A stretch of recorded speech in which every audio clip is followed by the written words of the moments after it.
శ్రీ వైఖానస భగవత్ శాస్త్ర ఆగమోక్తంగా జరిగే శ్రీవారి త్రయోదశాన్నిక బ్రహ్మోత్సవాలకు అంకురార్పణ.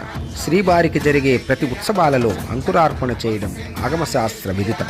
మొట్టమొదట ఆచార్య ఋత్విగ్వరణం జరిగి ప్రార్థనా సూక్తములతో శ్రీవారిని ప్రార్థించి విశ్వక్సేన సపరివార సమేతంగా సప్రదక్షిణంగా దేవాలయమునకు ఈశాన్య భాగాన గల మృత్సంగ్రహణ మంటపానికి విచ్చేసి అక్కడ భూమి పూజ చేసి మృత్తనగా మట్టిని ఒక పాత్రయందు స్వీకరించి సప్రదక్షిణంగా యాగశాలలకు విచ్చేసి పుణ్యాహవాచనం గావించి అనంతరం యాగశాలలో పాలికల యందు 8 దిక్కుల ఉంచి అంకురములను అర్పణ చేసి ఓషధులలో సోముని, చంద్రుని, ఇతర అధిదేవతలను వాహన చేసి ఆరాధిస్తారు. చంద్రకిరణములు ధాన్యములు అంకురించడానికి తోడ్పడతాయి.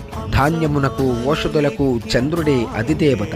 అందువలనే కాబోలు అంకురార్పణ సాయంకాలం చేస్తారు. అంకురములు ఎంత వృద్ధి అయితే అంతటి ధాన్యాభివృద్ధి కలిగి లోకము సుభిక్షముగా ఉండునని ఆగమశాస్త్ర విదితం. అనంతరం చతుర్వేద పారాయణములతో మహామంగళహారతి జరిగి మహానివేదన అనంతరం తీర్థప్రసాద వినియోగములతో అంకురార్పణ పరిసమాప్తి. లోకా సమస్తా సుఖినో భవంతు. స్వస్తి.